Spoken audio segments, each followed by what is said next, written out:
Chiste. El viaje tan largo que ella dice que yo vengo. Pero anyway. Andaba cerca. Yo decía a los hermanos piensan que vengo de Tampa o de Orlando. No, respecto a lo que me preguntaron, verdaderamente, de verdad, honestamente, a mí no hay mucho que decir, no tengo absolutamente nada que decir de mí. Hay unas doñas allá afuera que están vendiendo cosas del ministerio que dice que si quiere que le pregunten a ella, que ellas le puedan decir, yo soy cubano, nací en la parroquia de Mariel, y en la parroquia de Mariel me crié, en la parroquia de Santa Teresa de Jesús, el Señor pues me trajo para acá cuando el puente marítimo también de Mariel, y siempre he servido al Señor de una forma o de otra, y no tengo ni la menor idea cómo llegué a esto aquí. Un día le dije al Señor que me usara, si él usaba algo que no sirviera, que me usara a mí, y me ha usado. Sin yo ni saber. Hace 10 años se me dicen que yo iba a dar una conferencia así, me hubiera muerto la risa.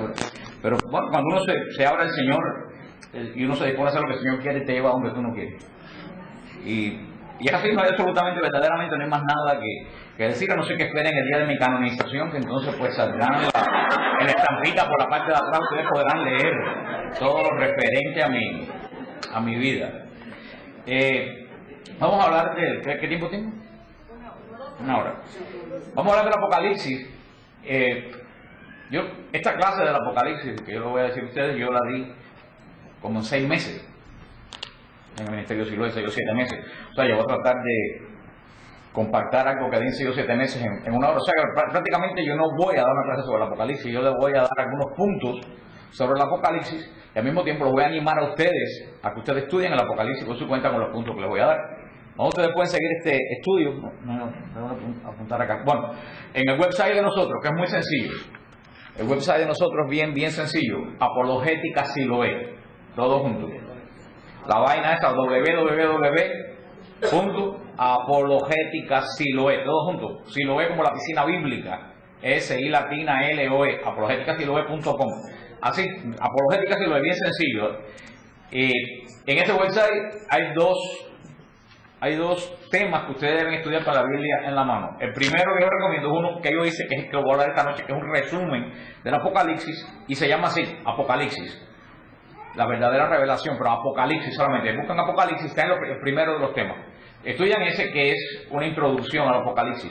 Después que lean ese y estudien ese bien, lean el segundo estudio que hay ahí, que es un estudio bien profundo, versículo por versículo, de un señor llamado David Chilton, que para mí, él es protestante, pero para mí es el mejor estudio del Apocalipsis que yo he visto en mi vida. Se llama Días de Retribución. Se llama Días de Retribución, ahí está completo. Ese es un estudio que va versículo por versículo, pero comiencen por el primero, que es Apocalipsis, que es un resumen, y después entran a Días de Retribución. Y otro libro que yo les animo a ustedes a leer para entender el Apocalipsis es el libro del Dr. Scott Hahn, que se llama La Cena del Cordero. La Cena del Cordero, yo les recomiendo ese libro para poder entender el Apocalipsis. ¿Han el Apocalipsis? Pocos libros en toda la historia de la humanidad han sido más manoseados y más mal interpretados que el Apocalipsis. Cada vez que uno le pregunta a la iglesia, ¿cuál es el libro que menos se entiende de la Biblia? ¿Qué dice todo el mundo? El Apocalipsis. ¿Cuál es el libro que más terror da de la Biblia? El Apocalipsis. ¿Cuál es el libro que no se entiende de la Biblia? El Apocalipsis. Esto es lo que hemos hablado todo del Apocalipsis. A mí una vez una persona de mi grupo y dijo, fui a la charla que dio un licenciado que andaba por ahí sobre el Apocalipsis y cogí tal terror que estuve 3 noches en 2 meses. ¿Tú quieres que lo traiga? Digo, en tu vida. Esa persona no cruza el umbral de mi ministerio. Porque las cosas de Dios no dan terror, las cosas de Dios dan bendición. Y lo que yo vengo a hablar esta noche es lo primero que les quiero decir esta noche, es que el Apocalipsis casi no trata del fin del mundo. El Apocalipsis trata muy poco del fin del mundo después del capítulo 19, muy poco. El Apocalipsis casi nada tiene que ver sobre el fin del mundo. Eso es lo primero que le tengo que decir. Por eso es que nadie entiende el Apocalipsis. Si tú estudias el Apocalipsis buscando lo que no está, por supuesto que no lo vas a entender. Segundo, el Apocalipsis es el libro más espiritual de la Biblia. Solamente una persona que es espiritual puede entender el Apocalipsis en su verdadero contexto. Tercero, el Apocalipsis es un libro eminentemente sacramental. El Apocalipsis es un libro eminentemente sacramental. cuarto o quinto, ya perdí el orden.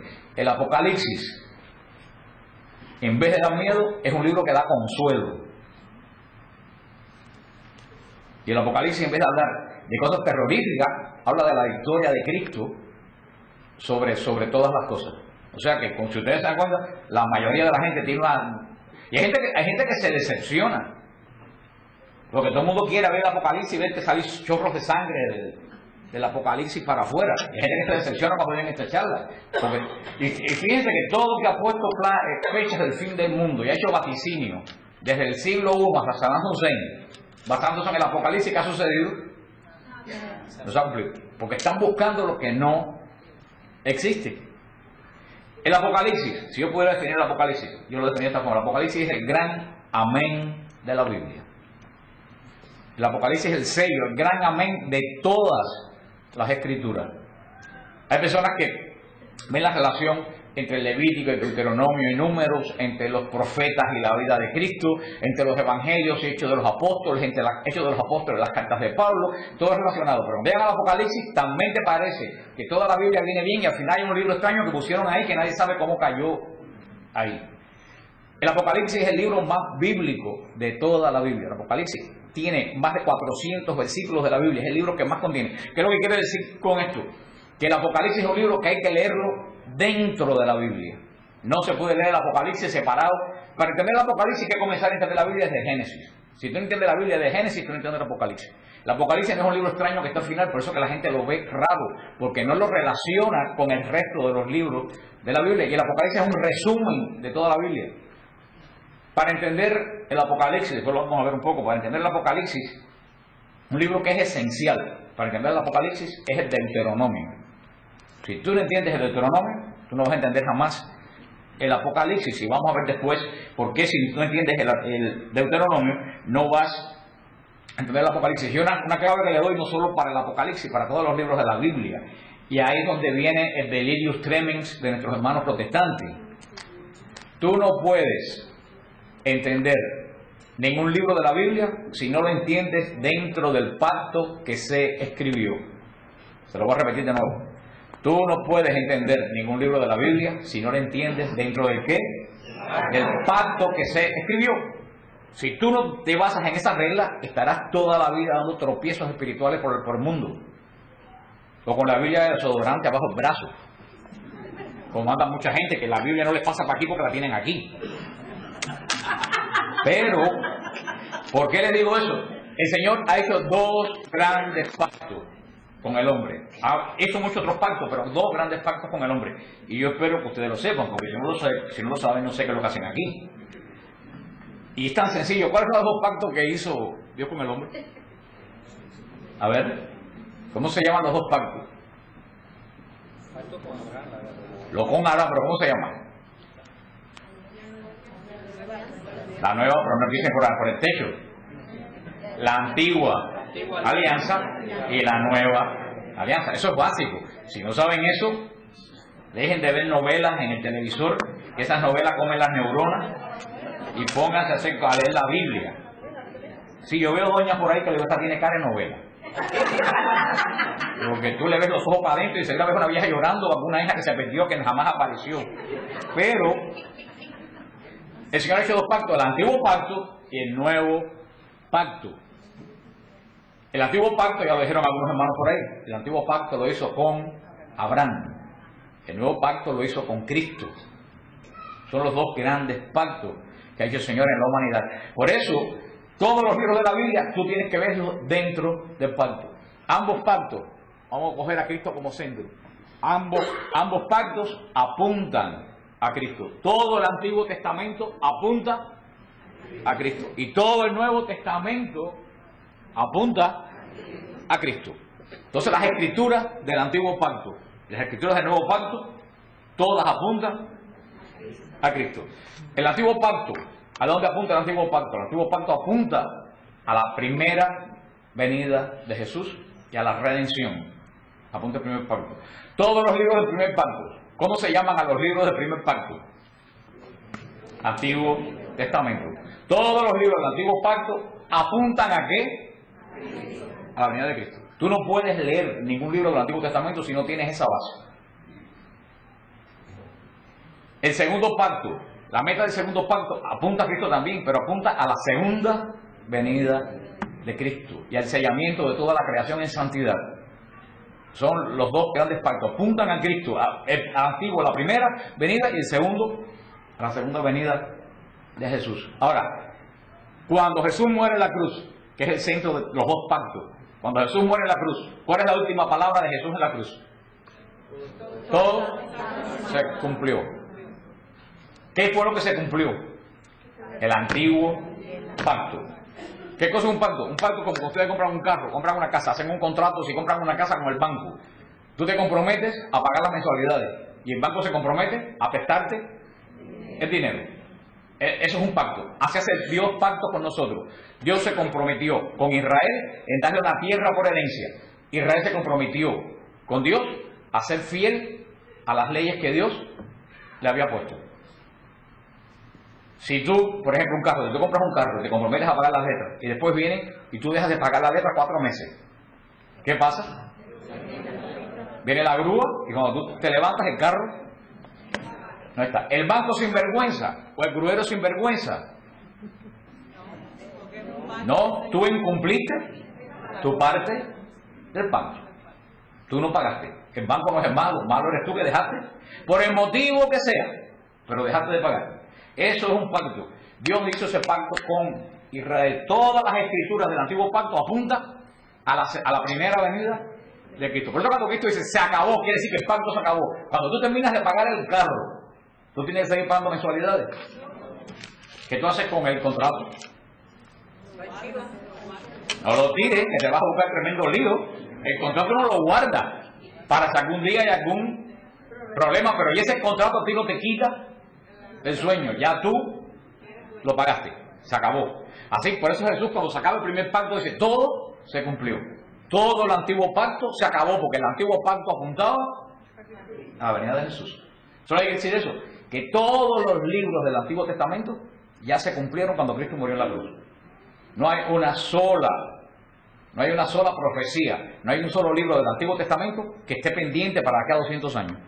Y ahí viene el problema de los hermanos protestantes. Ellos continuamente están predicando, están poniendo el Antiguo Testamento como si fuera parte del nuevo pacto. Cuando Jesús dijo, ese pacto se acabó. Y todas las profecías se cumplieron, porque todas las profecías apuntaban a la cruz de Cristo. No hay nada del Antiguo pacto que esté pendiente hoy en día. Lo único que está hoy en día pendiente es el nuevo pacto. Nuevo pacto, que va a terminar el día que Jesús venga a juzgar vivo y muerto. ¿Ustedes entienden eso? Pues el Apocalipsis es el gran amén de los dos pactos. Y el Apocalipsis tiene muchas versiones, apunta muchas cosas, un libro muy completo, muy complejo, pero el Apocalipsis narra varias cosas. Primeramente, el Apocalipsis narra por qué el mundo judío se acabó. El Apocalipsis apunta al fin del mundo, pero no al fin del mundo físico, apunta al fin del mundo judío. El mundo judío se acabó. ¿Cuándo se acabó el mundo judío? ¿Quién sabe cuándo se acabó el mundo judío?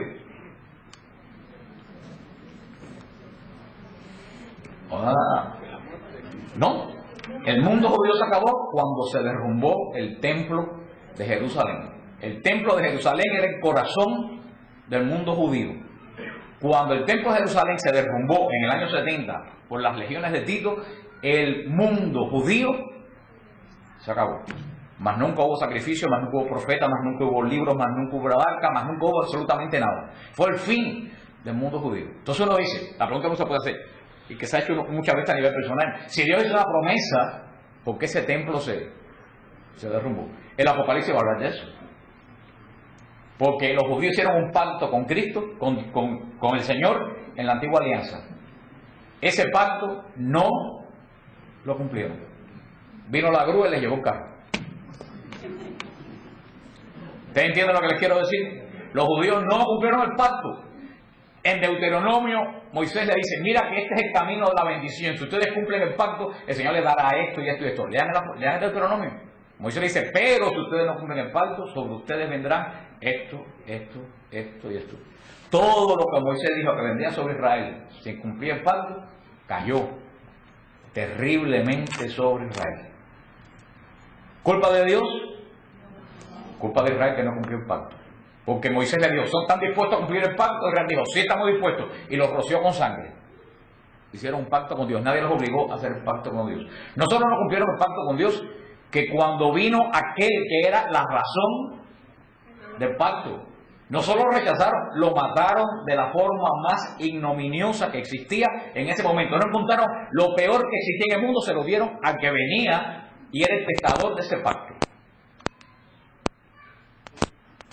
Y lo dice el sumo sacerdote, que caiga su sangre sobre nosotros y sobre toda nuestra descendencia. Lo dice en juramento la cabeza de Israel.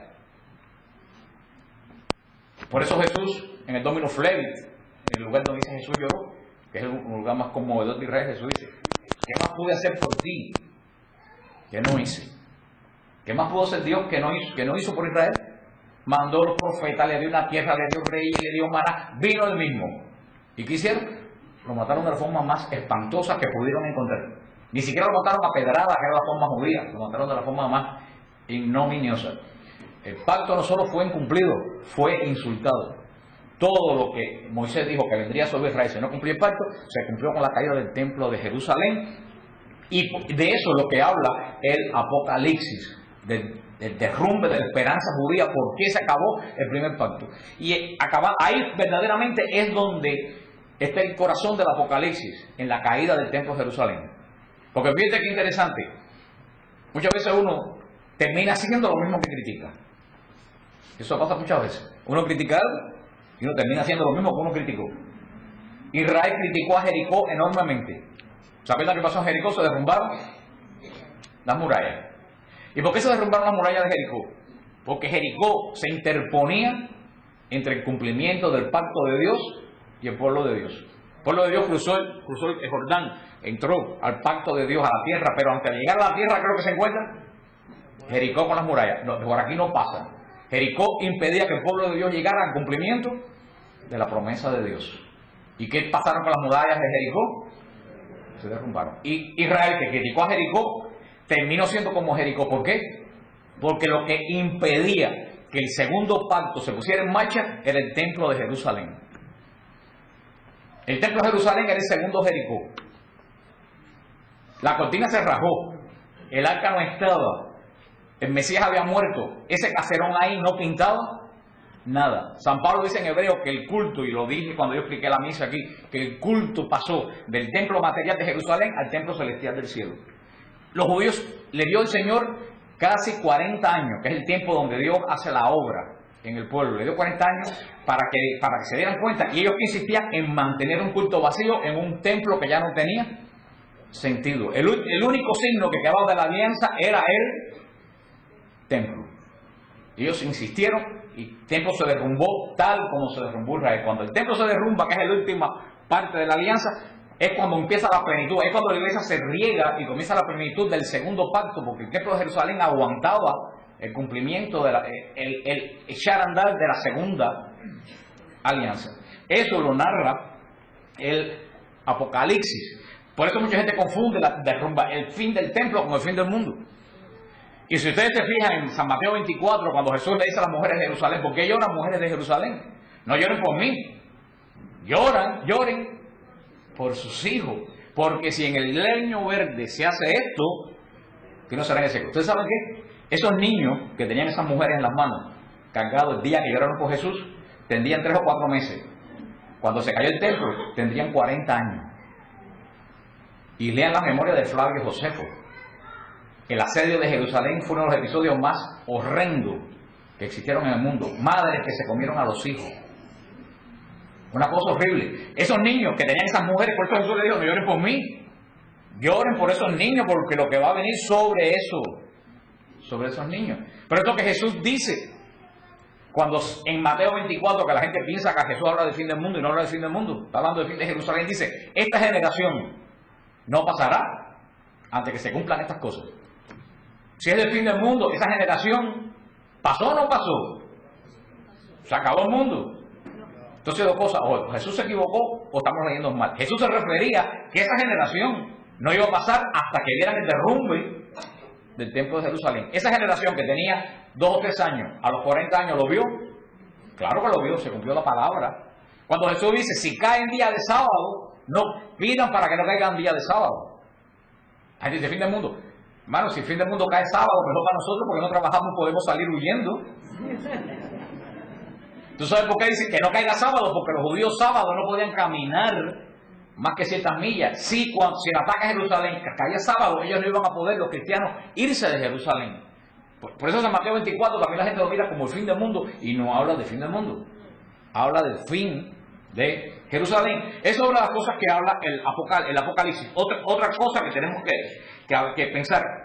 No se puede desligar el Apocalipsis del presente que vivió Juan el apóstol. Porque en el Apocalipsis se enlazan muchas cosas. Este que estoy hablando es una. Otra que se ve en el Apocalipsis es lo que sucede que da inicio a que Juan escriba el Apocalipsis. Mucha gente cree que Juan escribió el Apocalipsis para los años 90. Hay otras personas, yo me inclino por esta forma de pensar, que Juan escribió el Apocalipsis antes del derrumbe del templo. ¿Por qué? Porque Juan narra hechos en el Apocalipsis que solamente lo entienden las personas que veían funcionar la liturgia del templo. Si esto lo escribe 30 o 40 años después que el templo se derrumbó, nadie hubiera entendido lo que él estaba diciendo. Yo estoy de la opinión que Juan escribió esto antes del derrumbamiento del templo, para mí, o en los mismos días del derrumbamiento del templo. ¿Qué cosa es el Apocalipsis? El Apocalipsis es una profecía. Y usted dice, ajá, tú ves una profecía. Pero ¿qué sucede? Que nosotros tenemos mal el concepto de profecía. Nosotros confundimos profecía con vaticinio. Y cuando uno piensa en una profecía, ¿qué es lo que uno piensa? Que te van a decir algo que va a pasar. Nada que ver. Profecía es la palabra que Dios pone en la boca del hombre que va a parte de él con un mensaje a su pueblo. Y ustedes saben, cuando hay vaticinio en la profecía, porque hay profecía con vaticinio y profecía que no tiene vaticinio, ustedes saben cuál es la mejor profecía de todas. La mejor profecía de todas es, sí, claro, porque tú cogiste la clase. Cállate la boca, que ya cogió la clase, por eso que lo contesta. Te voy a tirar la Biblia por la cabeza, está jugando, ya Carmen, tú sabes que te quiero mucho. La mejor profecía es la que no se cumple. Uno dice, wow, ¿y ahora cómo es eso? Muy sencillo. La profecía, todo el mundo piensa que hace énfasis en el futuro. ¿No? ¿Se va a acabar el mundo? No. La profecía hace énfasis en el presente. La profecía dice, cambia lo que estás haciendo hoy para que no te quede arriba lo que viene pasado mañana. El énfasis no es pasado mañana, el énfasis ¿cuándo es? Hoy. Para eso es la profecía. No es para decirte, va a ocurrir, no. Cambia. Hoy. ¿Cuál es la mejor profecía de toda la Biblia? La de Nínive. ¿Qué le dijeron a Jonás? Ve y predica. Nínive va a ser destruida. ¿Saben toda la historia? Jonás no quería ir tanto, hasta se lo tragó una ballena, todo, y llega Jonás a Nínive y predica. Conviértase. ¿Qué hizo Nínive? Se convirtió. ¿Y qué pasó? No fue destruida. Esa es la profecía. El énfasis no era que iba a ser destruida, el énfasis que tenía. Claro, Jonás no entendió eso, le dio un arrebato y se sentó bajo una mata a esperar que destruyeran Nínive. Y el Señor le secó la mata. En vez de destruir Nínive, le secó la mata. Los profetas tenemos un problema. Porque claro, Jonás pensaba como la gente. Nínive, la mejor profecía es la que no se cumple. Y la Apocalipsis es una profecía diciéndole, todavía tienen chance, cambien esta situación para que lo que está profetizado no suceda. Ni siquiera eso lo escucharon. No cambiaron. Ahora, segundo, Juan escribe este libro en el medio de la persecución de Nerón. La primera de las grandes persecuciones que se lanza sobre los cristianos. Esa comunidad, Juan era el obispo de Éfeso. Éfeso está en el Asia Menor y Éfeso tiene un circuito de 7 iglesias que la rodean. Juan escribe ese libro a su iglesia. Es como cuando Favarola ahora está mandando los videos esos del ABC.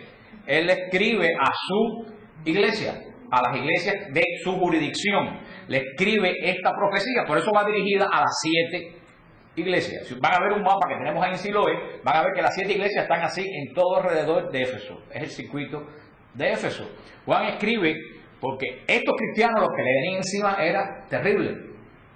Y la persecución mayor no fue tanto en Roma, fue en el Asia Menor. ¿Cuál era el conflicto de Roma con los cristianos? no era espiritual. Roma, habían dioses hasta para hacer dulce. El problema es que Roma te permitía creer en lo que tú quisieras mientras tú confesaras que el emperador era Dios. Eso era parte de la política. Y una vez al año, como aquí se pagan los taxes, los romanos tenían que ir a echar incienso delante del estatua y decir, fulano, Nerón es señor. Y echar incienso. César Kaiser, Nerón es señor. Los cristianos decían, nosotros cumplimos con todo, pero nosotros no podemos decir Nerón es señor. Nosotros tenemos que decir Jesús es señor. Y eso lo tenía como falta de patriotismo, como traición a la patria. Y ahí comienza la gran persecución. Y ahí viene la figura del anticristo, todo eso que pone Juan. Es el imperio romano en contra de los que siguen a Jesús. Es los que siguen a la bestia, al emperador, contra los que siguen el reino de Dios. Es la gran batalla. Juan escribe esta iglesia que iba a ser diezmada, que iba a ser perseguida, que iba a ser martirizada, que iba a ser decapitada, los que le venían encima. Juan escribe este libro de consolación. Ahora, este libro habla de la computadora de la comunidad europea. Y si este libro habla de un microchip que te van a poner aquí, y si este libro habla de un aerolito que va a venir y se va a desbaratar, a apurruñar la mitad de la humanidad con un terremoto que dura 4 horas, que un terremoto 4 horas no quedan ni las lagartijas, va a ser el cuento. Si todo eso hubiera consolado a los cristianos de la persecución de Nerón, entonces imaginen que ustedes están pasando una gran tribulación aquí. Yo vengo, hermanos, consuélese que en el 2500 un aerolito va a desbaratar la Florida. ¿Eso les sirve a ustedes de consolación para lo que están pasando ahora? En absoluto. Pensar que esto habla de cosas del 2000. Y es lo que yo me pregunto, es la insanidad mental que hay entre muchos protestantes y muchos católicos. ¿Qué tiene que ver la computadora de la Unión Europea con la prédica del apóstol Juan, el discípulo amado? Si ustedes ven la Biblia, toda la Biblia tiene una secuencia, habla de algo espiritual. En medio de eso, un libro que habla de computadoras y microchip aquí. Eso es lo más absurdo. Eso es la profanación más grande que yo he visto de la palabra de Dios. Y ese es el entretenimiento para tener a la gente asustada y que no piensen que en esa iglesia no tienen doctrina, que lo único que tienen es emociones y bobería. Porque los atan por el miedo, no por la consolación. Porque, ¿qué tiene que ver el profeta Ezequiel con los platillos voladores? ¿Qué tiene que ver el reino de Dios y el Señor Jesucristo con computadoras y con cosas de esas? El problema es que estamos mirando este libro como un libro de ciencia ficción, no como palabra de Dios. Todos los libros de la Biblia están encarnados en la realidad espiritual del reino de Dios. Y hay que verlos como tal. Y Juan, el mensaje, y no podemos leer el Apocalipsis, por eso no ha visto ni la Biblia. El mensaje de Juan también a través del Apocalipsis a sus comunidades está contestándole una gran pregunta. Las comunidades de Juan se van a hacer la pregunta que muchos de nosotros, muchos de ustedes y yo nos hemos hecho en un momento determinado. ¿Por qué? Si yo he encontrado a Jesucristo y yo lo sirvo, cuánta desgracia hay, me cae encima a mí. ¿Quién de aquí nos ha hecho esa pregunta alguna vez? Son unos hipócritas. Yo me la he hecho un millón. Yo me lo he hecho un millón de veces. Señor, porque si yo te sirvo me está pasando todas estas cosas cuando a otra gente no les pasa. Esa pregunta se le iba a hacer la comunidad de Juan. ¿Y usted lo que Juan le va a contestar con el Apocalipsis? Lo que le contesta a ustedes cuando leen el Apocalipsis en una visión espiritual. Juan le va a decir, ustedes están sufriendo no porque Dios haya perdido el control del mundo. Ustedes están sufriendo porque ustedes están en primera línea de batalla. Y les pongo un ejemplo. ¿Quiénes están metidos más candela? ¿Los soldados que están en Bagdad o los que están en una base en Carolina del Sur? Los que están en Bagdad. ¿Por qué los que están en Bagdad están en más candela que los de Carolina del Sur? Porque están en primera línea de combate. Ahora, cuando termine la guerra, los que estén vivos y regresen, ¿quiénes van a tener más honor y más beneficio? Los que estaban en Bagdad. Así le dice Juan a los cristianos. Ustedes están sufriendo no porque Dios los haya olvidado. Ustedes están sufriendo porque tú estás en la primera línea de batalla. Tú eres de la primera línea de la batalla del reino de Dios. Por eso que los palos te caen arriba. Pero prepárate, porque la corona que tengo para ti, nadie la tiene sobre la tierra. Eso es el mensaje. No, pero hablaban a Juan, no a mí. Este es el mensaje de la. Yo no estoy diciendo nada nuevo. Todos ellos usan Agustín. Ese es el mensaje de la... Ahora, ¿qué es de más edificación espiritual para ustedes? ¿Esto que les estoy diciendo o si hablo de la computadora de la Unión Europea? Esto es lo que Juan escribió, no ciencia ficción. Y es lo que quiero que ustedes abran los ojos y ustedes vean. Ese es el resumen. Juan le dice a su pueblo, lo que le va a caer arriba no es que Dios perdió el control. Es que ustedes están luchando contra el mal y ustedes son de los primeros combatientes. Mientras más Pablo te dale más gracias a Dios porque tú estás dando la batalla por tu Señor y tu premio va a ser gigantesco. Eso es lo que le dice quien no vea esto pierde el verdadero sentido del libro. Y es lo que tenemos que tener bien claro. El Apocalipsis es una profecía que habla de la destrucción de Jerusalén por los romanos, no del fin del mundo. El Apocalipsis es una profecía que consuela a la iglesia del primer siglo y de todos los siglos. Porque esa pregunta de los primeros cristianos, hoy en día tenemos persecuciones de los cristianos de otro tipo. Y a veces uno dice, pero ¿por qué nos está pasando esto, Señor? ¿Por qué? Porque estamos en primera. Los que están en la retaguardia y los que se quedaron en reserva en su casa no van a recibir palo. Pero tampoco van a recibir premio. Eso es. Por eso, si quieren entender la parte de Israel, lean Deuteronomio 27 y 28. Y van a entender por qué el Apocalipsis habla de una destrucción de un mundo. Porque el Apocalipsis tiene una parte histórica y mucha parte espiritual. El Apocalipsis tiene muchos símbolos que la gente no entiende. Porque recuerden que ese libro no ha sido escrito para nosotros. Ese libro fue escrito para la comunidad del siglo I. Y uno se decepciona y dice, ay, no fue escrito para nosotros. Y yo les pregunto, ¿para quién fue escrita la carta de los romanos? Para Miami. Para la comunidad de Roma del siglo I. ¿Le sirve a ustedes o no le sirve? Uno dice, pero si el Apocalipsis ya se cumplió, en un 95% ya se cumplió, ¿de qué me sirve? La carta a los Corintios fue escrito por un problema de los Corintios del año 60. Ese problema se acabó. ¿Le sirve a ustedes o no le sirve? Claro que le sirve, porque la historia se repite y se repite y se repite y se repite. Pero este es un libro que es altamente espiritual. A nosotros esos símbolos nos parecen raros, pero porque este libro no está escrito para nosotros. Este libro está escrito por una comunidad que sí conocía la Biblia y entendía perfectamente qué querían decir estos símbolos. ¿Qué quería decir la bestia, las cabezas, las coronas? Esa gente estaban familiarizados con este lenguaje, porque este lenguaje aparece en el profeta Ezequiel. El profeta Ezequiel, el profeta Zacarías, el profeta Daniel, tienen mucho que Juan toma de ese lenguaje. Y estos cristianos sabían de qué hablaban los símbolos. Nosotros hemos perdido porque hemos dejado de leer la Biblia, no sabemos qué quieren decir estos símbolos. Pero este libro no era un libro extraño, era un libro que los que lo leían sabían que estaban leyendo. Segundo, lo dice desde el primer capítulo del Apocalipsis. Lo dice, y aquí está la prueba. Pero es que no hay peor sordo que el que no quiere oír. Revelación. Apocalipsis 1:1. Revelación de Jesucristo. Se la concedió Dios para manifestar a sus siervos lo que ha de suceder pronto. ¿Qué dice aquí? ¿Cuándo va a suceder esto? Esto lo dice más de 7 veces durante todo el Apocalipsis. Esto va a suceder pronto. Y la gente sigue poniendo fecha. Si siguen poniendo fecha, quiere decir que entonces Dios y Juan se equivocaron. ¿Va a suceder cuándo? Lo dice en el versículo 1. ¿Cómo la gente se confunde? Porque todo el mundo quiere encontrar lo que a mí me llama la atención, no la realidad que pone el apóstol Juan. El apóstol Juan, en este libro, también es un libro que dice que tiene que ser, que es escrito para ser leído y para ser escuchado. Sigue diciendo el apóstol. Y envió su ángel para dársela a conocer a su siervo Juan, el cual ha atestiguado la palabra de Dios y el testimonio de Jesucristo, todo lo que vio. Dichoso el que lea y los que escuchen. Aquí está. Aquí está. Es un libro para ser leído y para ser escuchado. ¿A qué les suena a ustedes eso? A ver. ¿Dónde se lee un libro que los demás escuchen? En la misa.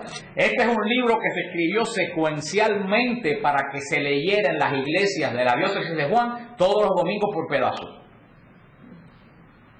Por eso dice que es para ser bienaventurado el que lo lee y que lo escucha, porque todos estos cristianos iban recibiendo este libro por pedazos, lo iban leyendo todos los domingos en las liturgias de ellos. Pero es un libro litúrgico.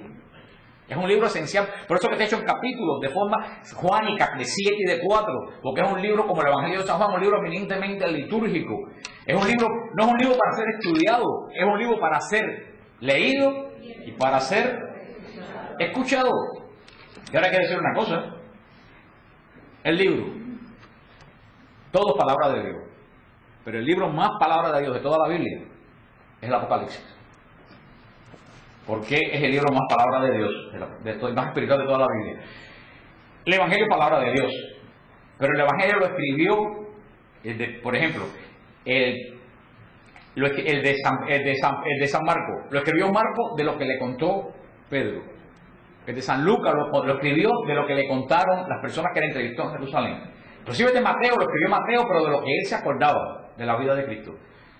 Pablo escribió su epístola, por supuesto que palabra de Dios, pero Pablo recibió revelación, pero él la transmitió por su filtro de inteligencia y la transmitió con sus palabras. En el Apocalipsis Juan no va a transmitir nada de su inteligencia. En el Apocalipsis Juan va a escribir lo que vio. Y para Juan ver, ¿dónde Juan lo dice aquí? Juan a las 7 iglesias de Asia. Gracias y paz. Ustedes ven, ¿a quién va destinado? A las 7 iglesias de Asia. Gracias y paz a ustedes de parte de aquel que era, que es y que va a venir. De parte de los 7 espíritus que están en el trono. Y de parte de Jesús, el testigo fiel. Sigue diciendo, vuelve a decir en el 7, miren que viene acompañado de las nubes, que todo ojo lo verá. Sí, yo soy el alfa y el omega, dice el Señor, aquel que era y que es. Sigue diciendo, yo Juan, hermano y compañero de la tribulación del reino de la paciencia en Jesús. Yo me encontraba en la isla de Patmos. Por causa de la palabra de Dios, Juan ya estaba exiliado en la isla de Patmos. Caí en éxtasis el día del Señor. ¿Qué día se reveló el Apocalipsis? Un domingo, el día del Señor.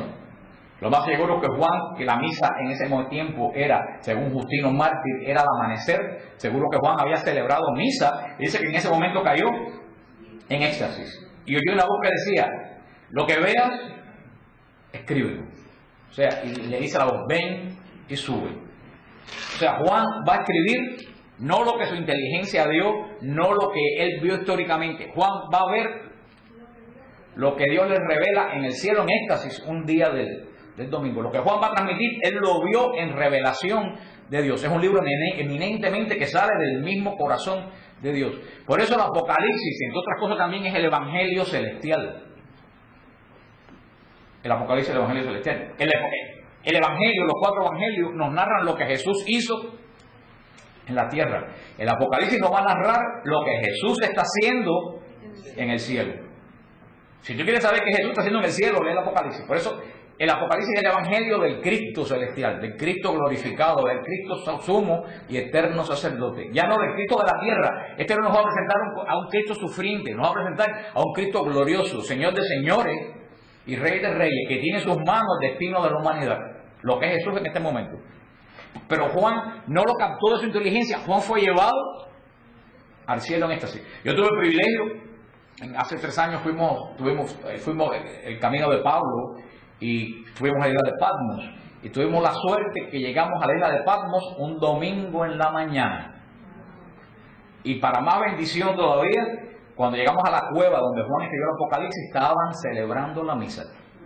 Yo dije, esto fue lo que Juan vio aquí hace 2000 años. La misa en esta cueva. Y ahí al lado del altar está el lugar donde la piedra donde Juan escribió el Apocalipsis.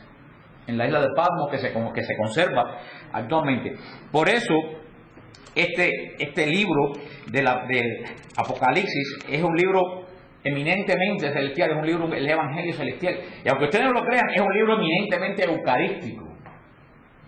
Es un libro eminentemente eucarístico. Todos los elementos que van en el Apocalipsis, ¿qué va a ver Juan en el cielo? Va a haber gente con pandereta hablando en lengua. ¿Qué es lo que va a haber? Gente vestida de blanco. Gente que tienen en la mano, ¿qué cosa? Incensario, que lo mueven. Van a ver libros que se abren delante de la congregación. Van a ver candelabros con vela. Van a ver copas de oro. Hermanos, ¿qué les recuerda eso? ¿Una iglesia pentecostal o una iglesia católica? en la Iglesia Católica. En el capítulo 4, que es el más hermoso de todo el Apocalipsis, cuando Juan penetra la liturgia celestial, porque Juan ve en el cielo lo que está sucediendo cuando la Eucaristía se está celebrando en la tierra, porque era domingo por la mañana. Cuando Juan penetra el santuario celestial el día del domingo, ¿qué es lo que ve Juan? Toda una pila de gente orando en voz alta a quien le da la gana, o ve gente que está diciendo lo mismo al mismo tiempo. Ve una multitud diciendo, digno es el Cordero de ser alabado, en coro. Hermanos, eso es lo que vemos en la Iglesia Católica. Alguna gente piensa y yo estoy escribiendo, ya yo puse un tema en Apologética Cielo que lo pueden leer, que se llama la falsa adoración. Porque a mí me estremece el corazón cuando yo veo los cultos protestantes en la televisión. Yo veo a 90.000 personas en un estadio orando y creen que están alabando a Dios, pero cada cual está orando a un Dios a lo que le da la gana, sin saber lo que están orando a los lados. Son 90.000 personas orando directamente a Dios, diciendo, a mí no me importa lo que está al lado mío, yo lo que estoy resolviendo es mi problema. Eso no es comunidad, eso no es adoración. Eso es egoísmo espiritual. No estoy hablando de un grupo de oración, estoy hablando de la adoración del domingo que le da la iglesia al Cordero. Por eso la misa, como yo expliqué aquí, no viene de abajo para arriba, la misa no viene de abajo para arriba, la misa viene de arriba para abajo. El Apocalipsis no es de género apocalíptico. Pero ustedes, ¿qué clase de problema es? ¿Qué género es el Apocalipsis? Profecía. No es apocalíptico. Apocalíptico es un género hebreo, que lo van a ver en Daniel, que lo van a ver en Zacarías, pero la esencia del género apocalíptico es que le dice a la gente, esto está malo y se va a poner peor. Eso es el género apocalíptico. El Apocalipsis le dice a los cristianos, esto está malo, pero se va a poner excelente porque viene el Señor de señores y Rey de reyes. Lo que entonces no es género apocalíptico.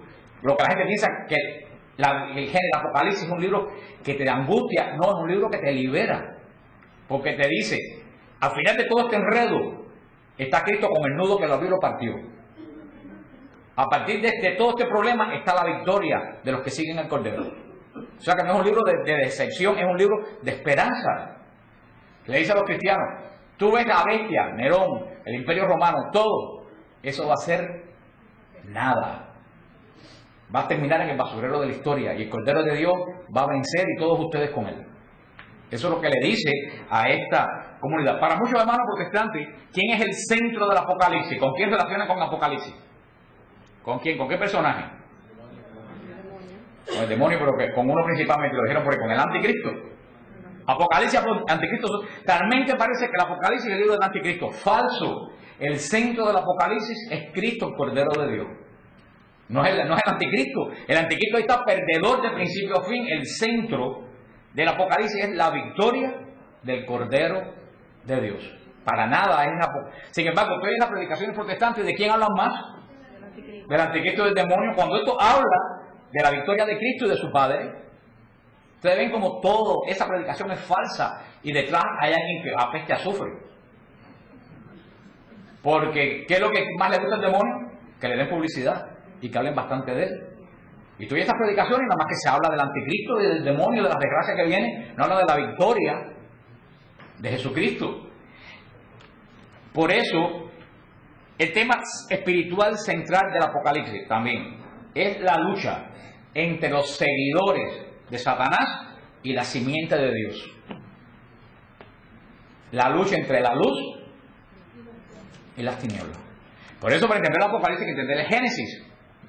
¿Qué dice Génesis 3:15? Enemistad entre ti y la mujer, entre tu descendencia y la tuya. ¿Quién aparece en el medio del Apocalipsis? En el capítulo 12, en la mitad del Apocalipsis, ¿quién aparece? Una mujer vestida de sol.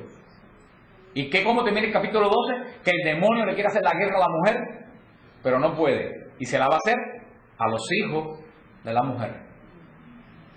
Y dice quiénes son los hijos de la mujer. El capítulo 12 final dice, ¿quiénes son estos? Los que guardan la voluntad de Dios. Los hijos de la mujer, oigan esto, los hijos de la mujer son ¿quiénes? Los que guardan la voluntad de Dios. ¿Cuáles fueron las palabras únicas de María en el Evangelio? Hagan lo que Él les diga. Hermano, quien no reconozca a esa buena María está ciego. Por eso, ¿por quién empezó el lío? Por una mujer, por Eva. Por eso que en medio del Apocalipsis aparece la nueva Eva. Entonces el enfrentamiento. ¿Quién aparece? La mujer con dolores de parto dando a luz al hijo que va a subir y ser coronado como Señor del universo. Aquí está la mujer. ¿Quién aparece inmediatamente al frente? El dragón. El dragón. Donde quiera. Ahí está la guerra. Enemistad entre ti y la mujer. La guerra final. Enemistad entre ti y la mujer. Entre la descendencia de la mujer, que somos todos nosotros en la fe de María, y los seguidores del demonio. Guerra, ese es el centro del Apocalipsis, guerra entre los que siguen al Cordero, pero fíjate que los que siguen al Cordero se señalan en el Apocalipsis como los hijos de la mujer, la simiente de la mujer vestida de sol. Esa es la iglesia. Por eso que el mismo María está fuera de la batalla y las tiene el 90% para perder, porque solamente los hijos de la mujer tienen poder para derrotar al enemigo. El propósito del Apocalipsis es presentarle, como le dije también, a la comunidad de Juan, del Asia Menor, a Cristo sufriente como Señor victorioso de la historia. Esa es la parte de consolación que está en las 7 iglesias. También, en el comienzo de las 7 iglesias del Apocalipsis, menciona un problema que tiene la iglesia en ese momento. Léanlo. Y cada problema de cada iglesia pregunta, ¿tendré yo ese problema de esta iglesia? Está la iglesia que soporta una Jezabel que le mete insidia contra el pueblo de Dios. ¿Tendré yo alguna de Jezabel de amiga o de compañera de trabajo o de familia que venga a meterme insidia contra el pueblo de Dios? Está la otra iglesia que se cree que es muy santa cuando por dentro está vacía. Pregunta, ¿seré yo que me creo muy santo y por dentro estoy totalmente vacío? Está la iglesia que se le murió el primer amor. Mira, ¿seré yo que me estoy enfriando? Estas 7 iglesias son 7 reflexiones de 7 problemas que tiene la iglesia para que digan, resuélvanlo antes que venga el Cordero. Tienen tiempo. Le está diciendo, mira los problemas que tienen para que no les pase como Israel. Israel se les derrumbó el templo encima porque no cumplieron el pacto. Nuestro pacto, la diferencia es que el pacto de Israel lo hicieron cada uno con Dios. Nuestro pacto lo hizo Jesús con Dios, porque ninguno de ustedes puso sangre, la sangre la puso Jesús. Es un pacto eterno, ese pacto no se va a acabar. Pero yo me beneficio del pacto con Jesús a diferencia de Israel, porque Jesús que tiene el pacto no soy yo. Yo me diferencio en la medida que yo soy fiel a la voluntad de Jesús y de mi bautismo. Si tú dejas de ser fiel a la voluntad de Dios, tú pierdes el pacto. El pacto está ahí, pero tú lo perdiste. Y Juan dice, aquí 7 cosas que ustedes tienen que superar para que no les pase a ustedes lo que les pasó a Israel. Por eso comienza con una reflexión de 7 problemas de la iglesia. Y así sigue el Apocalipsis, va presentando distintos problemas. Todo siempre, acuérdense que cuando ustedes lean las destrucciones de las ciudades, todo eso tienen que relacionarlo con Israel. Las estrellas que caen del cielo, dice Flavio Josefo, que los romanos tiraban unas piedras gigantescas envueltas en petróleo, encendidas, que atravesaban la ciudad. O sea, todo lo que dice el Apocalipsis, de verdad que pasó. Lean las memorias de la guerra judía de Flavio Josefo. Lo pueden leer en internet para que ustedes vean que todo lo que dice el Apocalipsis lo relata él, que él lo vivió y lo vio. ¿Qué pasó? Después de todo eso, cuando ya se derrumba, sacaba Babilonia, que vamos a ver después la grande, la madre de todas las abominaciones, ya la iglesia es libre. Entonces comienza la batalla espiritual del demonio contra la iglesia. La persecución. ¿Por qué? Porque el demonio dice, si yo destruí el pueblo del primer pacto, yo voy a destruir el pueblo del segundo pacto. Lo que no sabía que aquí la bronca era diferente. Porque el primer pacto no tenía el testador que tenemos nosotros. Y por eso el demonio le lanza toda la persecución a la iglesia, para acabar con el pueblo del segundo pacto, tal como acabó con el pueblo del primer pacto. Y ahí vienen los 1000 años que narra todo eso del Apocalipsis. Ya comienza la guerra del Imperio Romano contra los santos, contra la iglesia. Y el Apocalipsis es un libro eminentemente eucarístico. Y tiene las 2 llamadas eucarísticas más hermosas que hay en toda la Biblia. Y nadie se da cuenta que es una llamada eucarística. Cuando dice el Apocalipsis 3, mira que estoy a la puerta y llamo. Si abres, entraré, cenaré contigo. ¿No sabes qué lindo? Aquí con una mesita sentado comiendo conmigo. No, nosotros estamos dando la Eucaristía. Si tú te conviertes, yo voy a comer contigo en la mesa eucarística. Ese es el llamado eucarístico más hermoso, y el que no lo entiende así está perdido. Voy a comer contigo, no es en sentido simbólico, es en sentido real. Y el capítulo 19, que es el clímax del Apocalipsis, dichosos los llamados a la cena del Cordero. Porque nos dice el Apocalipsis, la humanidad comenzó con una pareja, Adán y Eva. No Adán y Evaristo, Adán y Eva. Así comenzó la humanidad. Si hubiera sido Adán y Evaristo, ninguno estuviéramos aquí. La historia de la fe comenzó con otra pareja. ¿Quién? Sara y Abraham. La historia de Israel, el pueblo del primer pacto, comenzó con otra pareja. Jacob y Raquel. La historia de la salvación comenzó con una pareja responsable de cuidar al Salvador. José y María.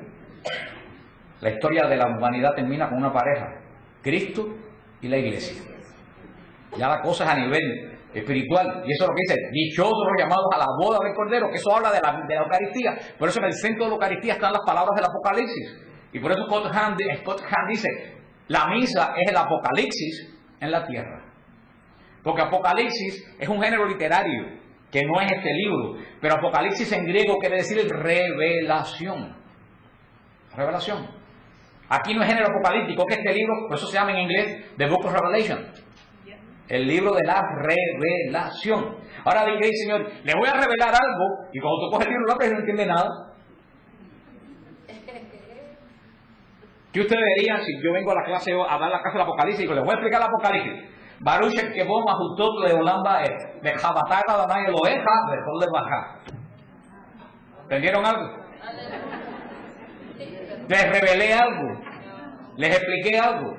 Eso es lo que pasa con el Apocalipsis. Eso es lo mismo que sucede con el Apocalipsis. Si es una revelación, es porque es muy fácil de entender. ¿Por qué no la entendemos? Porque la estamos leyendo en el sentido equivocado, buscando lo que no está y dando palo como una piñata mexicana a ver cuándo le doy. Algunas ya me queda un poco de tiempo. Acuérdense que no le estoy explicando el Apocalipsis, solamente le estoy dando. Les voy a decir algunos personajes claves del Apocalipsis, de los símbolos del Apocalipsis. ¿Cuál es uno de los personajes más? Para que ustedes vean cómo está mal interpretado este libro. Porque quiero decir una cosa, y a mí me importa un bledo que me digan que no soy ecuménico. Pero yo estoy aquí para decir la verdad, no para pasarle la mano a nadie. Por eso digo las cosas como son y punto. Mis mejores amigos son pastores protestantes. Pero eso no quita que a la hora de decir la verdad tenga que llamar las cosas por su nombre. Y yo voy a decir las cosas por su nombre. Los protestantes se creen que ellos son espirituales porque se saben la Biblia de memoria. Eso no es ser espiritual. Saberse la Biblia de memoria es señal de tener buena memoria. Punto. Más nada. El demonio se sabe la Biblia de memoria porque atacó a Jesús en las tentaciones con la Biblia. No dice el Deuteronomio, no solo de pan, no solo el hombre se alimenta de él. Cuando le contesta aquí, es una batalla del demonio y Cristo, el demonio utilizando la palabra de Dios. Fíjate que el demonio cómo comienza los ataques de Cristo. Si eres hijo de Dios. ¿Qué cosa es eso? No dice, tú eres hijo de Dios, no.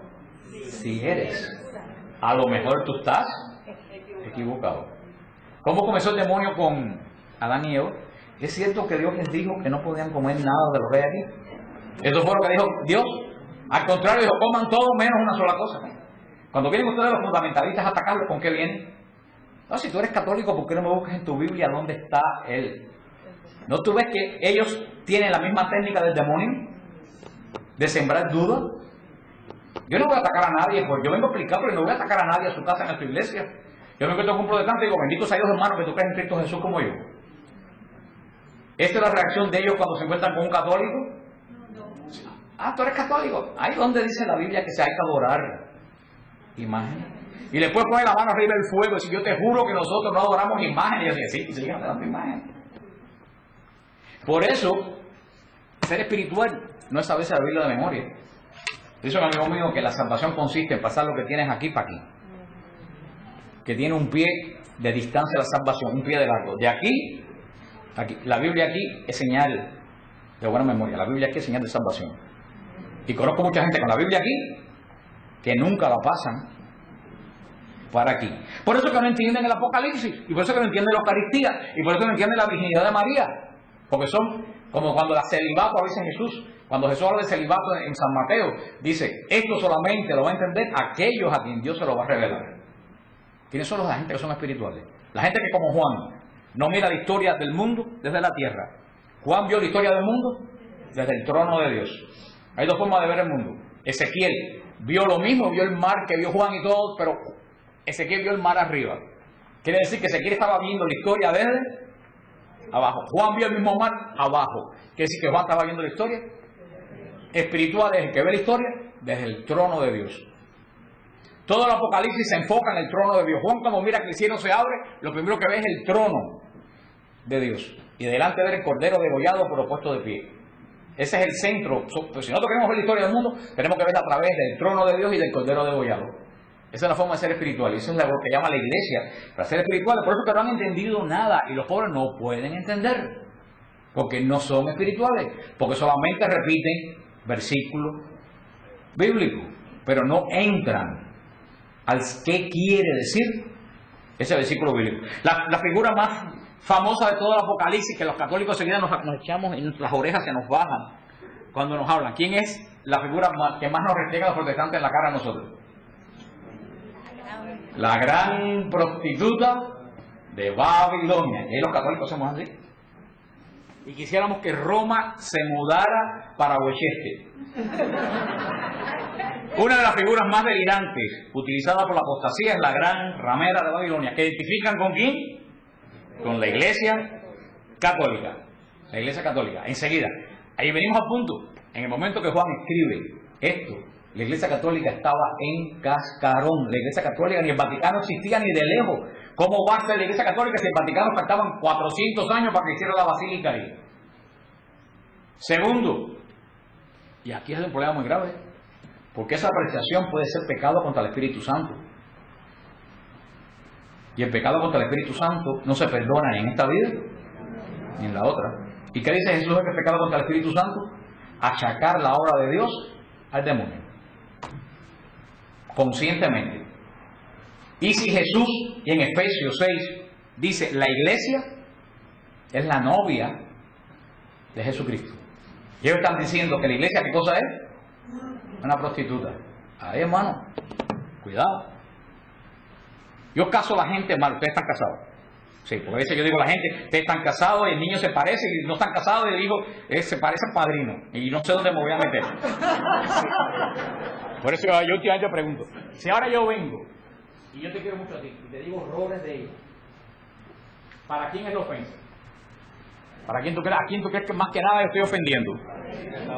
Te estoy ofendiendo a ti. Te estoy ofendiendo a ti. Estoy hablando de ella mal, pero lo estoy hablando con la persona equivocada. Y lo estoy haciendo para sentirte amar a ti. Las personas que hablan mal de la iglesia están ofendiendo a Cristo, que es el esposo de la iglesia. Le están diciendo a Cristo, oye, la mujer que tú escondiste te salió Y si Cristo cogió mal, entonces a lo mejor no es Dios. Entonces vienen estos personajillos con la Biblia debajo del brazo y con la voz engolada. La iglesia es la prostituta de Babilonia. Eso es lo que están diciendo. Señor, tú fundaste una iglesia, pero te salió chimba. Te salió mala. Yo voy a hacer una iglesia que sí va a salir buena. Hermano, cuidado con eso. O si no lo puedo poner de esta forma, Cristo se casó con la iglesia. A los 300 años la iglesia se corrompió, se volvió mala. Cristo estuvo soltero por 2000 años y ahora se casó con 24.000 iglesias diferentes. ¿Tiene sentido eso? La gran prostituta de Babilonia. Primero tenemos que saber qué quiere decir Babilonia. Babilonia en el lenguaje bíblico significa el poder pagano perseguidor del pueblo de Dios. No significa idolatría, significa un poder pagano perseguidor del pueblo de Dios. Si leemos Apocalipsis 17, podemos sacar algunas características de ese personaje. Primero, la prostituta de Babilonia está ligada a la bestia. Es íntima, es pana de la bestia. Y nos dice quién es la bestia. La bestia dice que es un imperio pagano muy poderoso. Fíjate, eso está en el capítulo 17. La bestia es un imperio pagano.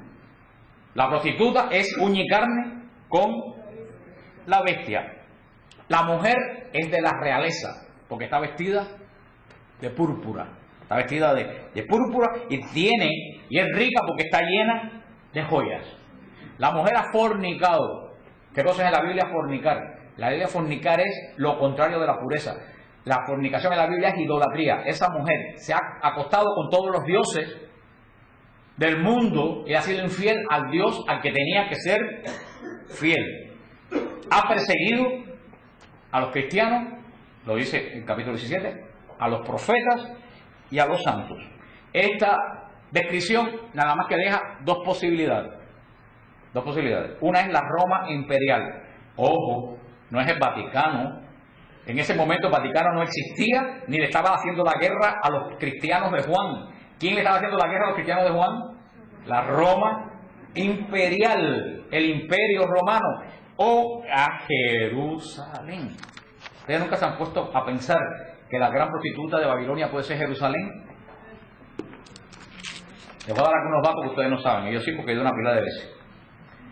Dice que esta mujer se sienta sobre 7 colinas. Enseguida todo el mundo dice Roma. Jerusalén, y los hermanos que fueron conmigo a Israel el año pasado, Jerusalén, créanlo o no, está fundada sobre 7 colinas.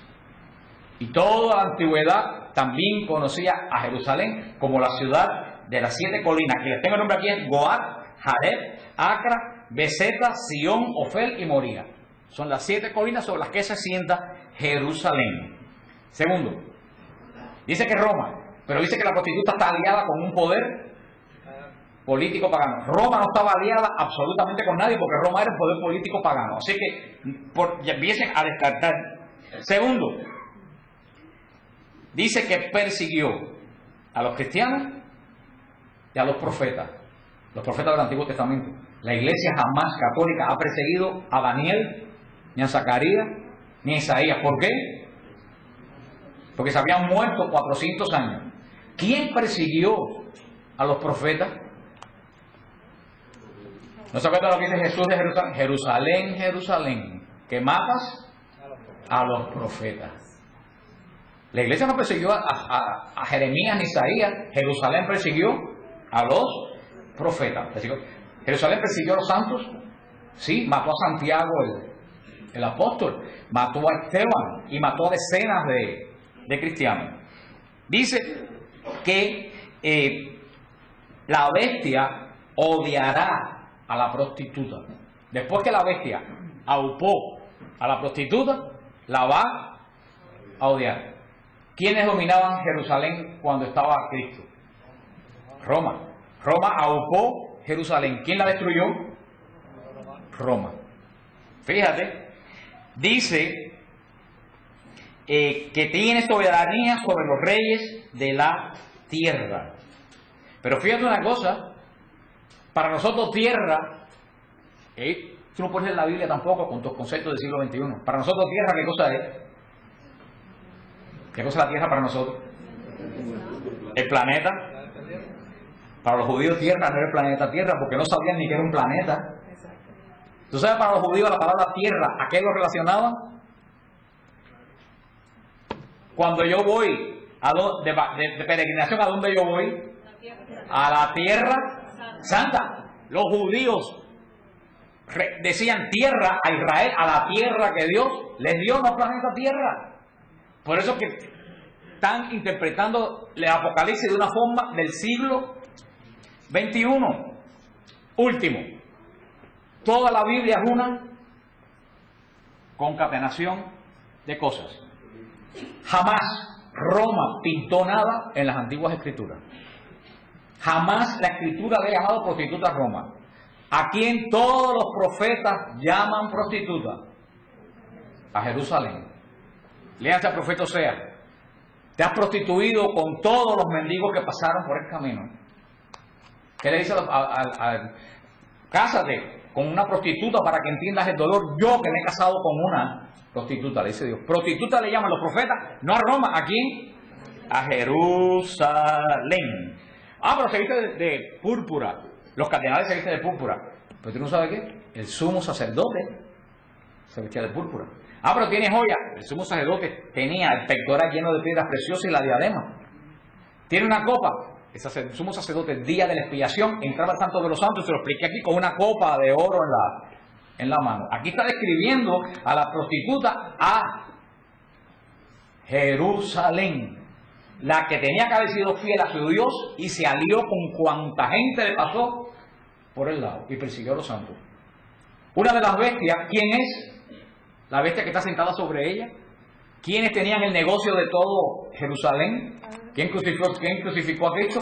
El sumo sacerdote y el estamento estatal. Eso estaban encima de la prostituta de Jerusalén, porque Anás y Caifás eran los dueños de todos los negocios de Jerusalén, y por eso tenían su contubernio con Roma. Esa gente vivía encaramados sobre el pacto con Dios, que son dos bestias, una que viene del oriente, que es de la tierra de Israel, y otra que viene del mar, que sí es el imperio romano, que se alió con Jerusalén. ¿Por quiénes mataron a Cristo? Roma y Jerusalén. Ahí están las dos bestias. Están las dos bestias, Roma, el poder político, y la ciudad de Jerusalén. Apocalipsis 11:8 dice que el cadáver de los dos olivos va a estar expuesto en la gran ciudad que simbólicamente también se llama Sodoma o Egipto. La prostituta. Dice, allí donde también su Señor fue crucificado. Apocalipsis 11 dice que la prostituta es una ciudad donde su Señor fue crucificado. Cristo fue crucificado en Roma. ¿Dónde fue crucificado Cristo? Jerusalén. Todo apunta. Y ahí es donde tú entiendes. Ahí donde tú entiendes, cuando tú te das cuenta que la gran prostituta es Jerusalén, tú entiendes el Apocalipsis. No es Roma, es la ciudad del pacto, que en vez de ser fiel a Dios, se prostituyó con los romanos, con los egipcios, con los reyes cananeos, con todo el mundo. Cuando tú lo entiendes de esa forma, es como tú. Dice también que la mujer se sienta sobre, fíjate lo que dice Juan en el capítulo 17:10. Dice que se sienta sobre 7 reyes, que 5 pasaron y que 2 están por llegar. Fíjate que 5 pasaron. ¿No te das cuenta que eso fue un momento histórico? Y están los 5 nombres de los reyes que pasaron y 2 están por llegar. Hermano, de Cristo que han pasado 2 reyes por Roma, o 2 papas. No, han pasado decenas de reyes. 5 reyes en ese momento habían pasado, lo cual está diciendo que esto está encarnado en un momento histórico, no en el futuro. El momento más importante es del Apocalipsis 18, 20, 24, donde dice, alégrate cielo por su ruina, alégrense santos, apóstoles y profetas, porque al condenarla a Dios les hizo justicia a ustedes. Esa ciudad que comenzó la abominación, la persecución de la iglesia, que abominó crucificando a Cristo, al fin fue tirada a la tierra y mordió a tierra, como la serpiente fue maldita, porque también se opuso al pacto de Dios hacia la tierra. Por eso contrapone la prostituta de Babilonia contra la iglesia, que es la novia de Cristo, en el capítulo cuando baja la novia vestida de blanco del cielo. Fíjate, esta es la parte espiritual que hay que entender espiritualmente. Jerusalén en un principio fue la novia. Jerusalén fue la novia de Dios, era la niña de los ojos de Dios, era la ciudad del pacto, del templo, del sacrificio, de la alianza, era la niña de los hijos de Dios, dijo el profeta Isaías. Esa novia querida de Dios se convirtió en ¿qué? Prostituta. Se alió con Roma, Herodes no era ni siquiera judío, se alió con todos los poderes para mantener un poder y mató a Mesías. La que era la novia se convirtió en una prostituta. Por eso esto es muy interesante. Jerusalén, la Jerusalén que vamos nosotros, es de la tierra. Es de la tierra. ¿Quién funda Jerusalén? No, hermanos, si no estuvieran grabando, iba a decir, los iba a describir a ustedes. Pero como están grabando, voy a decir qué mal están ustedes. Para no decir la palabra que apocalípticamente vendría bien en este momento. Jerusalén la fundó David, el rey David. Fundó Jerusalén. Fue una fundación de ¿qué? De un hombre, un rey, de un hombre. El sumo sacerdote era hombre, el templo era de piedra. La novia, la primera novia de Dios era de la tierra. Ahora la segunda novia del Cordero, ¿de dónde baja? Del cielo. Esa Jerusalén no es de la tierra. Esa Jerusalén, la segunda novia, va a bajar del cielo, no de la tierra. ¿Quién es la novia de Cristo que baja del cielo? La iglesia. Porque nosotros no nacimos de la tierra, nosotros nacimos del bautismo cuando nos injerta en el sacrificio de Cristo en el cielo. Por eso la segunda novia de Cristo vestida de blanco baja del cielo, porque la iglesia es santa, no porque nosotros somos santos. La iglesia es santa porque Dios es santo. Ustedes ven, por eso la segunda novia no va a fallar, porque ya no es institución humana, es institución divina. Viene de arriba. ¿No ven los dos contrastes? La prostituta y la novia que viene vestida de blanco. A ver, ya terminando, cómo amamos un poco este muñeco, porque ha ido a saltos por encima. No les puedo hablar de la segunda bestia, no tenemos tiempo, y porque dice el que era el obispo de Santiago de Cuba, Monseñor Pérez Serante, decía que el predicador que no hace mover los corazones hace mover el fondillo, porque la gente se empieza a mover, y ustedes están cansados y todas estas cosas, por eso no voy a morir. Aunque yo soy consciente, porque ustedes están cansados, porque ustedes están cansados, estoy más cansado que ustedes, y estoy parado aquí dando la charla. Y tú sabes que, y no por echarle, porque todo el mundo tiene cosas que hacer, y yo entiendo todo eso, pero voy a decir una cosa: lo que sucede que muchas veces al pueblo de Dios es que lo que dice el Señor, ¿dónde está tu tesoro? ¿Dónde está tu corazón? Porque muchas veces si estuviéramos hoy, yo no sé, viendo un programa de televisión que nos interesa, eran las 11:30 de la noche y nosotros no nos movíamos. Pero aquí sí nos movemos. Tú sabes, lo que pasa es que yo entiendo, y me entiendo perfectamente, que si tu interés no estás aquí, lo mejor que haces es irte, porque no te va a aprovechar de ninguna forma. Pero entonces tú tienes que pensar, ¿dónde está mi interés? Que me meto 4 horas en una peluquería, o me meto 4 horas en un gimnasio, y no tengo 1 hora y media para ver una charla del Señor. ¿Dónde está tu interés? Porque suena 3 panderetazos, el Señor te va a decir, no te conozco, y te vas con tu pandereta al infierno. ¿Ya? Y eso es un falso concepto. Carismático no es aquel que toca pandereta y que reza alto. Carismático es aquel que mira a la historia a través de los ojos del Espíritu. Punto.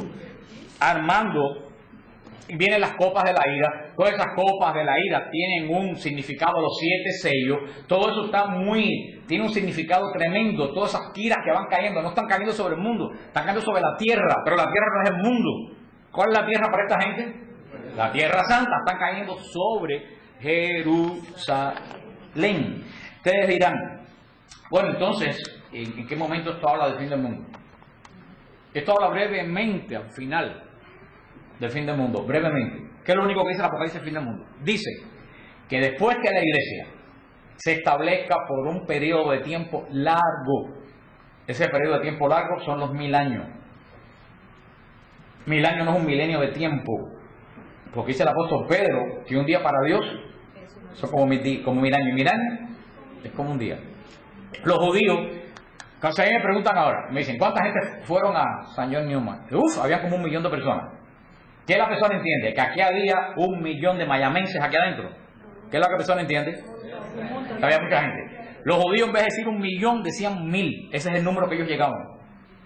Decir ellos 1000 era decir repleto. Por eso dice que 1000 años. No quiere decir que 1000 años exactos. Quiere decir que la iglesia va a gozar de esa paz después que el demonio ha sido amarrado por un periodo largo de tiempo. Dice el Apocalipsis que al final de ese periodo largo de tiempo de paz que va a gozar la iglesia, el demonio se le va a permitir de nuevo zarandear la iglesia.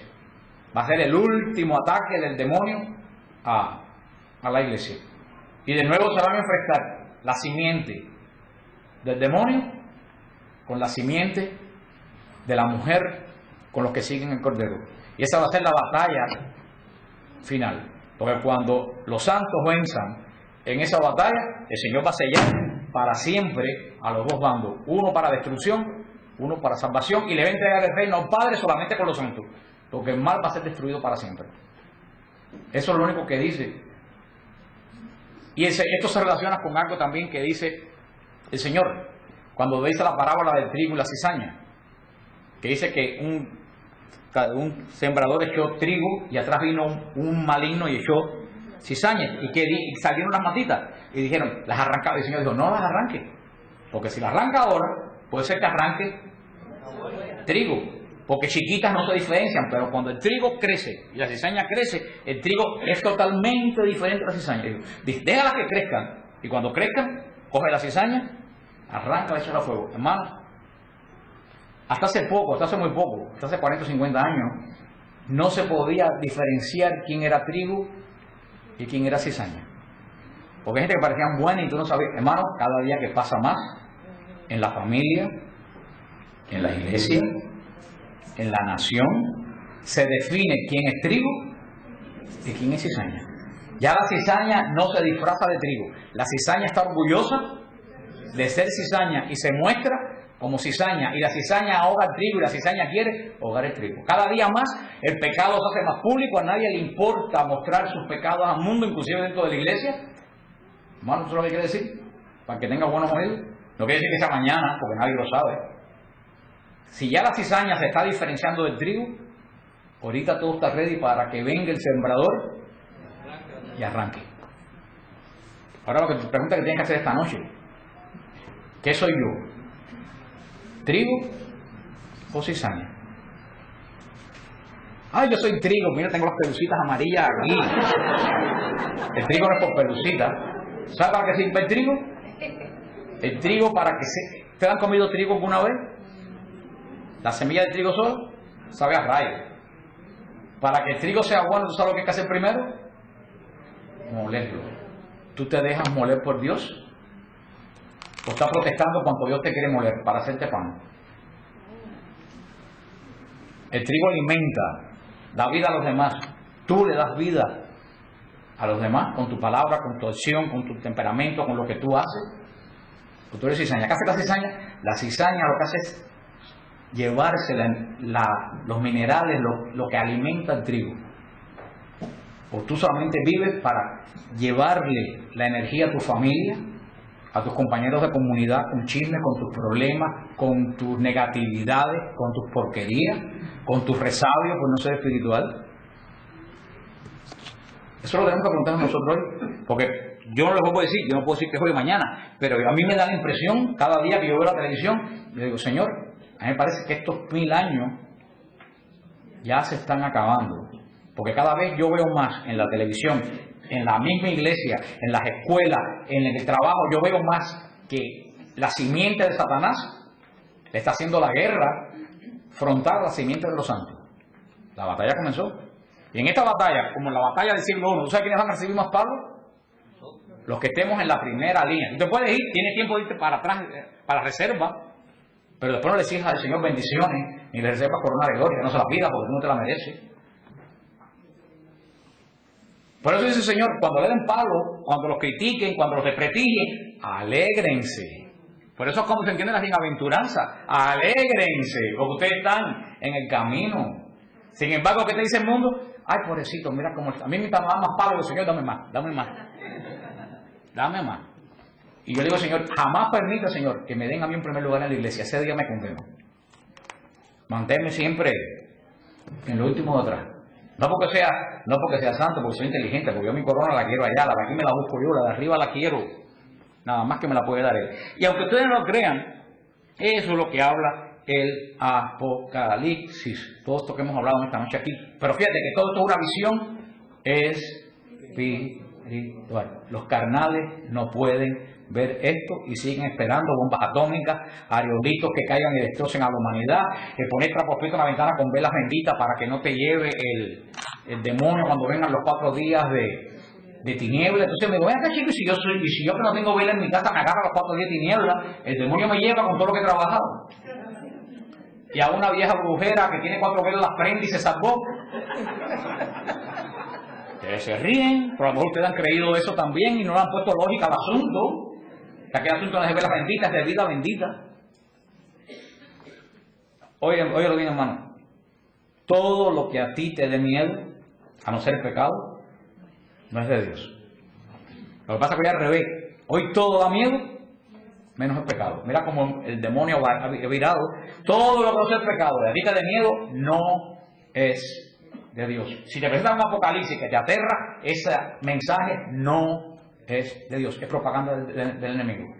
Juan Pablo II dijo que el futuro de la iglesia es una iglesia de místicos, que el que no sea místico se queda atrás. Que es místico una persona como Juan, que ve la historia desde el cielo, no desde la tierra. Que dice, ¿por qué me está pasando esto a mí? ¿Tú sabes por qué tú dices eso? Porque estás viendo la historia desde tus zapatos. ¿Tú quieres entender por qué te está pasando eso a ti? Sube al santuario celestial y mira tu historia desde allá arriba, desde los ojos de Dios, para que tú veas por qué te están pasando esas cosas a ti. Que posiblemente no sea culpa de Dios, posiblemente sea culpa tuya. Lo que es más fácil es echarle la culpa a Dios.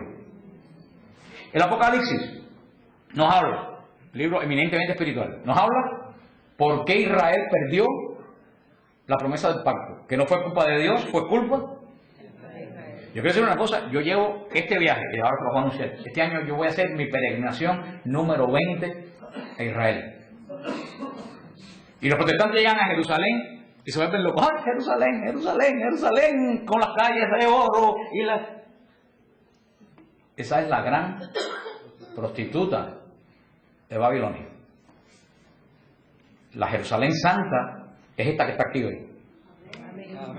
¿Por qué yo llevo gente a Jerusalén? Para que vean el Evangelio en el lugar en que se... Pero te pones a pensar, en Jerusalén fue donde se mató al Mesías de la forma más horrible que se ha matado en el mundo. Y donde se sigue matando porque siguen negando la existencia de Cristo como Mesías. Porque después de 2000 años se han convertido.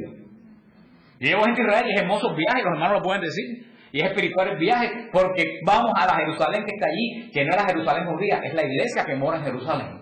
Nosotros no vamos al Museo del Holocausto ni a las mezquitas, nosotros vamos a encontrarnos con la iglesia que vive en Jerusalén, que es la Jerusalén de lo alto, como ustedes que están aquí. Pero nuestros hermanos protestantes, al entender eso, llegan emocionados, bendita Jerusalén. Sí, esta fue la capital del primer pacto, pero también el Señor la llamó la prostituta de Babilonia, la ciudad que mató a los profetas y que mató a Mesías. Habla de por qué sucedió eso. Habla de la gran persecución que viene sobre los cristianos, que no es que Dios perdió el control, sino que la batalla entre bien y el mal, los cristianos estamos en la primera línea.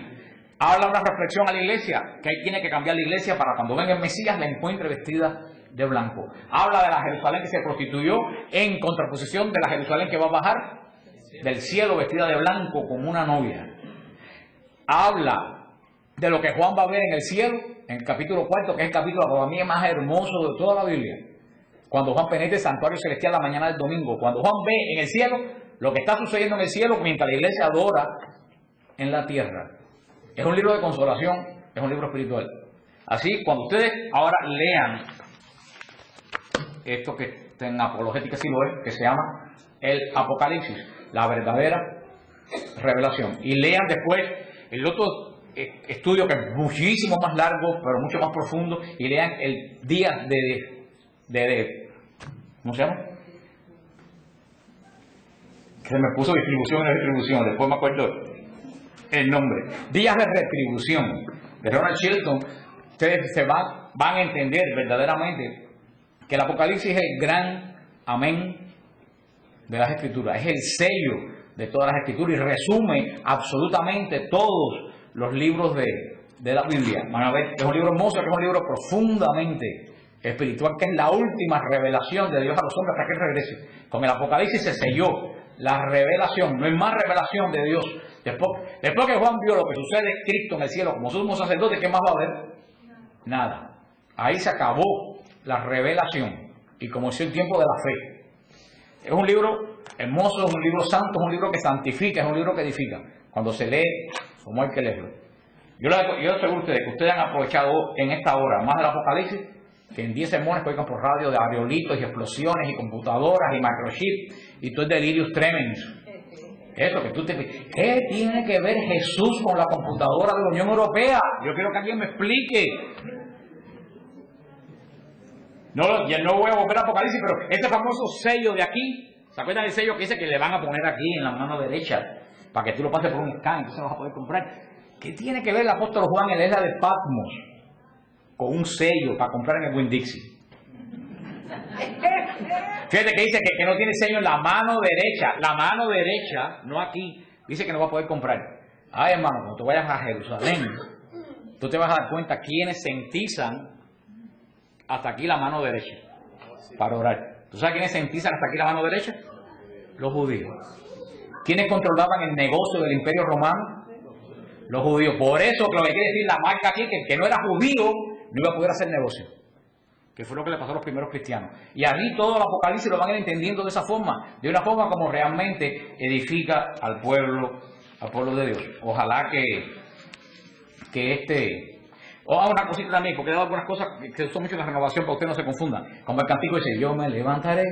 ¿Yo me levantaré cuándo? En la primera resurrección. Porque dice que los protestantes que haber dos resurrecciones. No. Una primero que se va a aparecer en un rapto, que viene un cohete y se lo lleva, que el rapto no es absolutamente bíblico, el rapto es antibíblico 100%, y otra resurrección de los que se queden aquí después. No, ¿tú sabes cuál es la primera resurrección? A que ustedes, vaya que tú no. Si ustedes me dicen cuál es la primera resurrección, yo lo llevo gratis a Israel. Que no me haga trampa y haya leído esto en siglo ¿Tú sabes cuál es la primera resurrección? El bautismo. Es la primera resurrección, porque nosotros nacimos muertos, destituidos de la gracia. Por eso en el bautismo volvemos a la vida y resucitamos. La primera resurrección. Por eso los primeros resucitados son el que no resucita en la primera, no puede resucitar en la segunda. Si tú no resucitas, tú no eres bautizado, no eres inyectado en Cristo, tú no tienes la vida eterna. No es que hay dos resurrecciones en dos tiempos diferentes. Está hablando espiritualmente. Si tú no resucitas de tu vida de muerte en el bautismo, tú no vas a resucitar en el día final. Fíjate cómo todo eso, el protestantismo lo ha virado de una forma tan burda, y ha confundido tanto a la gente que se ha perdido el sentido. Y esto que le he dicho, todo el Apocalipsis está lleno de eso. Cada símbolo, cada cosa tiene su sentido espiritual, su sentido bíblico. Y recuérdense este tip que es para leer toda la Biblia. Jamás lean un libro de la Biblia desligado de ¿qué? Del pacto. Nunca lean un libro, repitan, desligado de ¿qué? Del pacto. Tú cuando lees un libro de la Biblia tienes que decir ¿de qué pacto es este libro? Del primer pacto. ¿A quién apunta el primer pacto? Entonces tienes que relacionar todo lo que estás leyendo ¿con quién? Con la vida de Cristo. Nada de extraterrestres ni nada, todo apunta a Cristo. Estás leyendo las epístolas. ¿De qué pacto es el segundo? El segundo pacto, las epístolas pertenecen a qué pacto? Al segundo. ¿A qué apuntan las epístolas? A la segunda venida. Entonces tienes que leer todo eso basado, no para atrás para Israel, basado a la segunda venida de Cristo. Si vas a leer la Escritura, nunca la leas con mentalidad del siglo XXI. Mire el ejemplo que te puse de la tierra. Tú para entender la Escritura tienes que leerla con mentalidad de la época que se escribió. Por eso que la iglesia es muy sabia. La iglesia decía que no todo el mundo puede leer la Biblia. Y yo estoy aquí. Yo digo, no hay prueba más palpable que la iglesia tiene razón. Que la iglesia tiene razón. Que el día que Lutero clavó, a ver si hay alguien ahí me dice va. El día que Lutero clavó las tesis en la puerta del castillo de Wittenberg, ¿tú sabes cuántas iglesias había? Una. Cuando todo el mundo empezó a entender la Biblia, a los 10 años del hecho que Lutero clavó las tesis en el castillo de Wittenberg. ¿Sabes cuántas iglesias habían a los 10 años? 400. Hoy en día surgen más de 24.000 al año. Eso reafirma lo que dice la iglesia. La Biblia no se puede interpretar cada cual a tu forma, porque Dios nos revela 15 cosas diferentes de la misma verdad. Y por eso para leer la Biblia hace falta el magisterio de la iglesia y la guía de la iglesia. Y por eso hay tantos problemas hoy, porque cada cual interpreta la Biblia lo que le da la gana. Y dice Pedro, la Biblia no es para interpretación personal, es para interpretar aquello que el Señor reveló a quién la escribió. Por eso tienes que preguntarte cuando lees la Biblia, ¿para quién se escribió? ¿Qué les quiso decir a esa gente? Y después de todo eso, esto que le dijeron a esa gente, por esa situación, ¿de qué me sirve a mí? Pero dentro del marco de la situación para la cual fue escrita. Si habla del ayuno, tú no puedes aplicarlo para los pecados. ¿Tú me entiendes? Si habla del ayuno, tú tienes que aplicarlo ¿a qué? Al ayuno. Pero hay gente que te coge, por eso que dice, hay una frase que dice, un texto fuera de contexto es un pretexto. Porque ¿qué dan los protestantes? Un versículo. Mira lo que dice ahí, mira lo que dice ahí. Pero cuando tú vas y lees ese versículo dentro del capítulo que está escrito, te das cuenta que dice algo totalmente diferente a lo que te estaban diciendo a ti. Eso lo vi yo, así me hice apologista yo, oyendo un pastor por el radio, iba a la Biblia y buscaba y decía, pero si esto que me dijo en ese versículo no es lo que dice el capítulo está hablando de otra cosa. Este hombre no puede sacar una enseñanza diferente a lo que Dios reveló a través de un capítulo.